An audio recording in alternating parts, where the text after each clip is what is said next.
We're also learning a bit more about how Andrew was kicked out of Royal Lodge. According to the Daily Mail, he was kicked out in the middle of the night. What more can you tell us about this? Yeah, so unceremoniously, the cars turned up, everything was packed up and he left much earlier than expected. There was a narrative, certainly over Christmas, wasn't it, that they wanted to keep him out of Sandringham for Christmas, and there was a narrative that he will be leaving Royal Lodge sometime in 2026, but look, it's early Feb and he's already gone. He's already been shoved to Sandringham, Marsh Farm. He's out of sight, out of mind, at least in a visible sense, unless he gets in his Range Rover and goes into the town, I don't know. But, I mean, it's still not...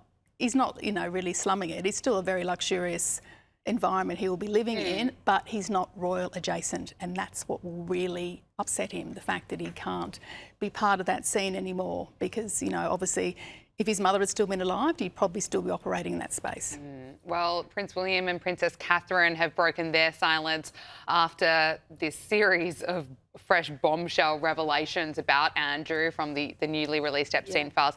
Prince William and Princess Catherine issued a 2-line statement saying, "I can confirm the Prince and Princess have been deeply concerned by the continuing revelations." This is coming from a spokesperson for the royal couple.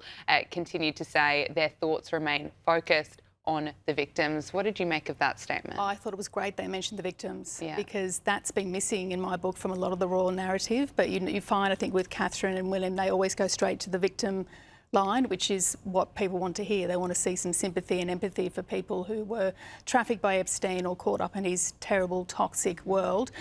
Interesting they don't mention Andrew by name, though. It's just sort of the talking around the issue. And they have to address it publicly because they're the next in line, the next king and queen. Absolutely. So, and they want this short off and not affecting their reign when they're actually at Buckingham Palace. So I think all power to them for actually mentioning it. Would not have been easy, but I do feel it's part of an ongoing strategy from William, communication strategy, to really position them as the new generation of monarchs as well, away from the bad old days where Andrew could run amok and basically do what he wanted. Yeah, and those days are coming to an end. Yeah. Let's talk about Meghan Markle. She's been busy promoting her latest as ever product, that is chocolate, and she's featured, would you believe it, her husband Harry on Instagram trying it out. Let's take a look.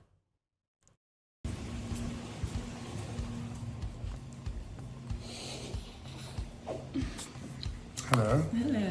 Ooh. Yes, please. White chocolate. Thank you. You got it. Love you. What a surprise. I mean, are we shocked that Meghan's filming Harry trying out her latest product? He's gone, he's the king's son, and he's gone from royal duties to product demos. It's basically an infomercial in their luxury home, isn't it? I mean, what's next? As ever, steak knives maybe, I don't know, but clearly he's now been reduced to a bit part in her performance, which I'm very cynical about Meghan, as you know, but I suspect that's always been the plan, that she is the main event and he's like the backup dancer, in a way. Of course. Yeah. No, you can see it every time. I think she's getting slammed for this. I've seen plenty of comments, a lot of people calling it cringe. But it's cringe. Yeah, it's just, no it's surprise dreadful. at all. Cringe from Harry too, I'm sorry. It's painful to watch.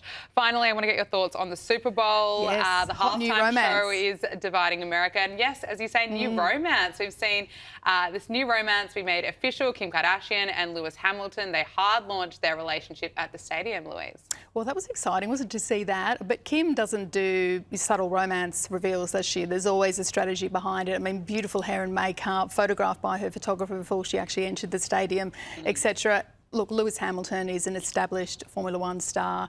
He knows the drill. He knows if he's going to be in a relationship with Kim, then it's going to be everywhere, probably enjoying a bit of the notoriety, but he has been known, certainly in the UK when I lived there, as being fastidiously private about his love life. So it'll be a bit of a change of gear for him. They were seen together in the Cotswolds of a romantic weekend just a few days earlier. So see how this one plays out. They have been friends for about 12 years, I believe, and also Lewis was very pally with one of Kim's ex-husbands, Kanye, previously too. So I don't know where that friendship has landed, but yeah, in the celebrity world, it's probably it's the way they launch now, a hard launch at Super Bowl in front of what, 135 million people. That's one way to hard launch a relationship, isn't it? Louise Roberts, thank you so much. Good to see you.